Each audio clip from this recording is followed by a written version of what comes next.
प्यारे विद्यार्थियों, नवचेतना स्कूल जिक्सना ताल के यूट्यूब चैनल पर आपका हार्दिक अभिनंदन है। जैसा कि आज हम 72वां गणतंत्रता दिवस मना रहे हैं, आप सभी को ज्ञात है कि गणतंत्रता दिवस हम क्यों मनाते हैं। क्योंकि इस दिन हमारा संविधान लागू हुआ था। तो आज हम इस कक्षा में भारतीय संविधान के बारे में अध्ययन करेंगे। भारतीय संविधान की जो छोटी छोटी बातें हैं वो मैं आपको बताने की कोशिश करूंगा। चलो करते हैं शुरू। भारतीय संविधान, सबसे पहले हम समझते हैं कि संविधान क्या है।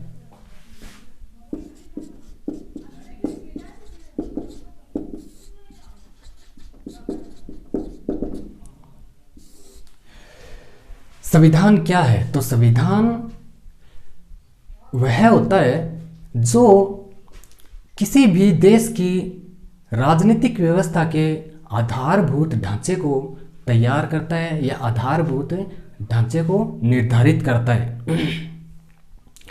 और असल में संविधान कानूनों और प्रावधानों का एक संग्रह होता है। ठीक है, तो हम कह सकते हैं कि संविधान एक ऐसा दस्तावेज है जो कानूनों और प्रावधानों का एक समूह होता है जिसके द्वारा उस देश की राजनीतिक व्यवस्था का संचालन किया जाता है।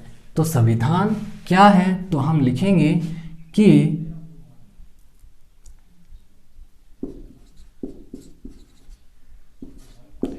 लिखित और अलिखित नियमों, लिखित और अलिखित नियमों का समूह है जो उस देश की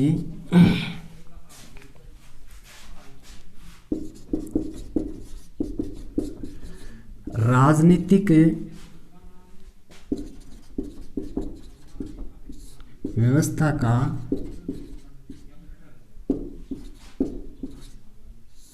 संचालन किया जाता है। तो असल में क्या है कि संविधान लिखित और अलिखित नियमों का समूह होता है जिसके द्वारा उस देश की राजनीतिक व्यवस्था का संचालन किया जाता है। ठीक है, तो संविधान की हम बात करें तो भारतीय संविधान का निर्माण है, जैसा कि हम जानते हैं कि भारतीय संविधान का निर्माण संविधान सभा के द्वारा किया गया। ठीक है, भारतीय संविधान का निर्माण संविधान सभा के द्वारा किया गया।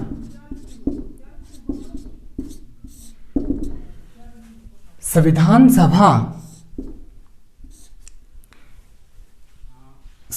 सभा एक ऐसा व्यक्तियों का संगठित संस्था थी जो कि संविधान सभा के जो सदस्य हैं वो देश के अलग अलग प्रांतों से चुने गए। और असल में संविधान सभा के गठन की घोषणा की हम बात करें तो जुलाई 1946 को संविधान सभा के गठन की घोषणा की गई और जुलाई अगस्त में ही इसका गठन या इसका निर्माण कर लिया गया। किसका? संविधान सभा का। संविधान सभा के सदस्यों की हम बात करें तो उसमें सदस्य संख्या थी, कुल सदस्य संख्या थे 389 सदस्य। ठीक है, इन 389 सदस्यों में से महिला सदस्य संख्या थी 15 महिला सदस्य संख्या इसमें थी। इन सभी सदस्यों का नामांकन या फिर इनका चुनाव देश के अलग अलग प्रांतों से किया गया और संविधान सभा का निर्माण करते हुए ये कोशिश की गई कि संविधान सभा में सभी धर्मों, सभी वर्गों या सभी समूहों को समान रूप से प्रतिनिधित्व प्राप्त हो सके, इस बात की पूरी कोशिश की गई। जैसे कि संविधान सभा में पंडित जवाहरलाल नेहरू, श्यामा प्रसाद मुखर्जी जैसे बहुत ही विद्वान लोग इसमें चुनकर आए, लेकिन ये गौर करने वाली बात यह है कि महात्मा गांधी जो है वो संविधान सभा के हिस्सा नहीं थे, यानी उन्होंने चुनाव नहीं लड़ा था। ठीक है, तो संविधान सभा का निर्माण जैसे ही हुआ तो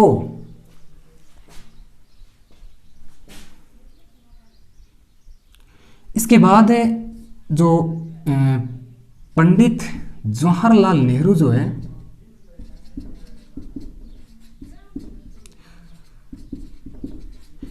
उन्होंने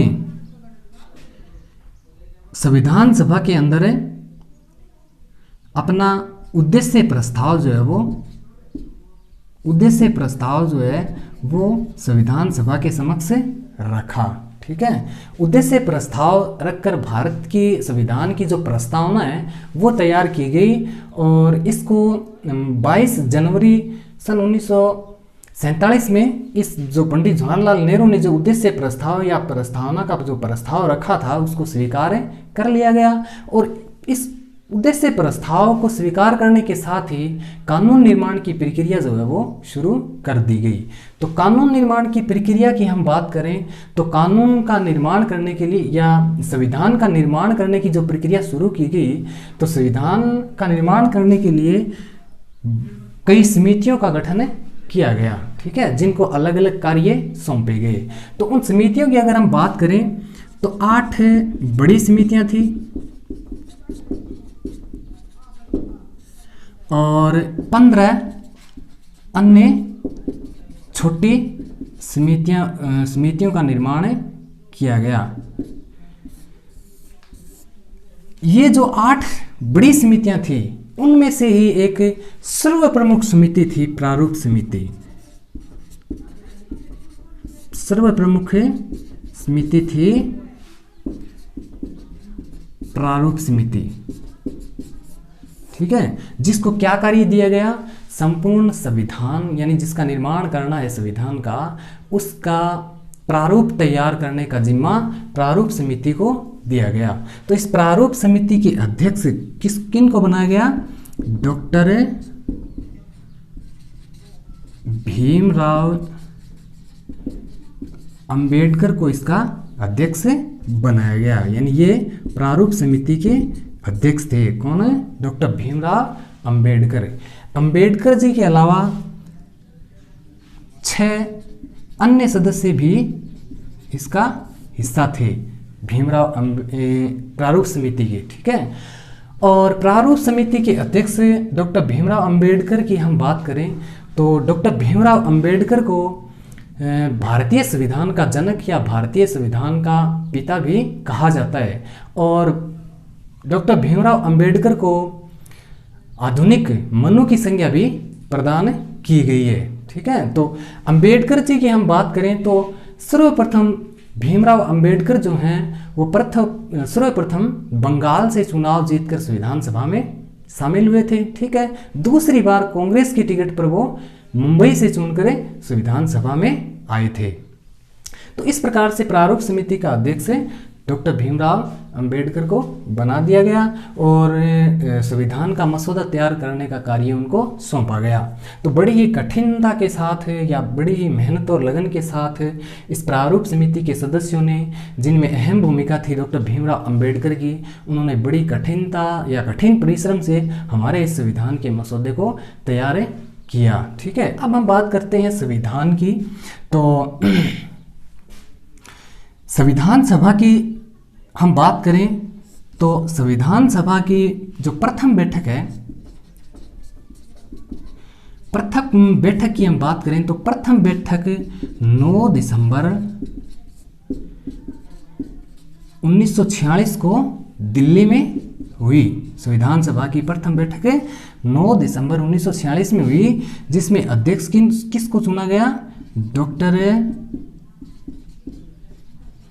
सच्चिदानंद सच्चिदानंद सिन्हा को इसका अध्यक्ष बनाया गया प्रथम बैठक का, ठीक है, जो क्या थे, एक अस्थायी अध्यक्ष थे, ठीक है।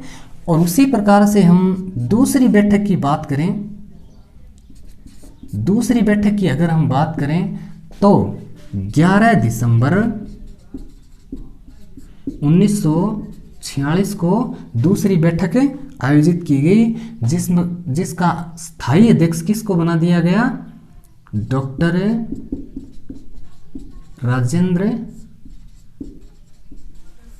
प्रसाद को, जो क्या बने, संविधान सभा के स्थायी अध्यक्ष बने, ठीक है, स्थायी अध्यक्ष। हाँ, इसी क्रम में तीसरी बैठक की हम बात करें तो 13 दिसंबर 1946 को बनी, ठीक है, तीसरी बैठक 13 दिसंबर 1946 को बनी। 13 दिसंबर 1946 को तीसरी बैठक संविधान सभा की हुई, ठीक है।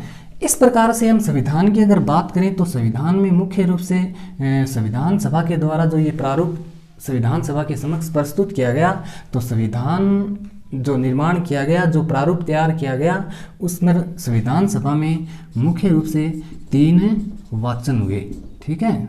कितने वाचन हुए? संविधान सभा के संपूर्ण सदस्यों के समक्ष 3 वाचन हुए, जिसमें से 3 वाचन हुए, जिसमें जो अंतिम वाचन था, अंतिम वाचन जो है वो 14 नवंबर से 14 नवंबर 1949 से 14 नवंबर 1949 से शुरू हुआ था और 14 नवंबर 1949 से 26 नवंबर 1949 तक चला, ठीक है। तो अब हम इस को देखेंगे। 26 नवंबर 1949 को क्या मनाया जाता है? 26 नवंबर 1949 को हमें संविधान दिवस के रूप में मनाते हैं, क्योंकि इस दिन क्या हुआ था? 26 नवंबर के दिन संविधान सभा ने संविधान को स्वीकृत कर दिया था, अर्थात इसको मान्यता दे दी थी। और 26 नवंबर 1949 को ही हमारे संविधान के कुछ अनुच्छेदों को या कुछ प्रावधानों को उसी दिन प्रभावी रूप से देश में लागू कर दिया गया था। उसके बाद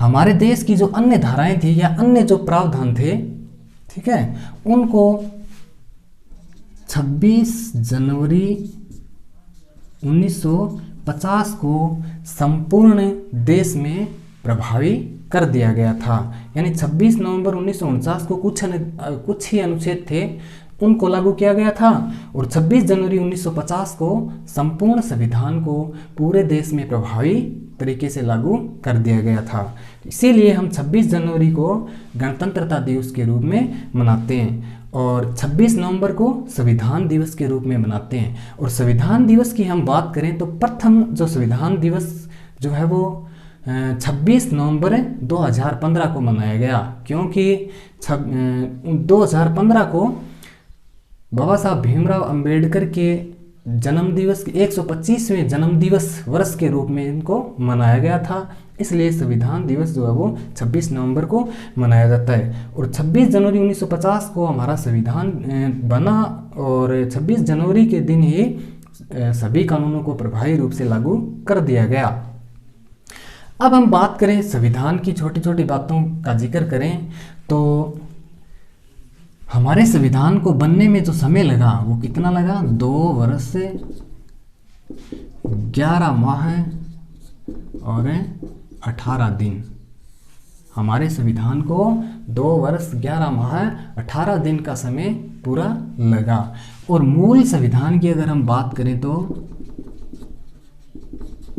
मूल संविधान में 395 अनुच्छेद 8 अनुसूचियां थी और 22 भाग थे हमारे मूल संविधान में। और ऐसा माना जाता है कि इस संपूर्ण संविधान को तैयार करने में जो खर्चा व्यय हुआ वो बताते हैं कि 64 लाख रुपए इस पर व्यय हुए। ठीक है। और हमारे देश के संविधान को तैयार करने के लिए इस प्रारूप समिति के सदस्यों ने लगभग 60 देशों के संविधानों का अवलोकन किया, यानी बड़े ही परिश्रम के साथ हमारे संविधान को बनाया गया है। और इस प्रकार से क्या है कि 26 जनवरी 1950 को हमारा देश भारत गणतंत्र घोषित कर दिया गया। ठीक है। और इसलिए हमें ज़रूरी है इन संविधान के द्वारा प्रदत्त हमें अधिकारों को जानने की और अपने हकों की लड़ाई लड़ने की।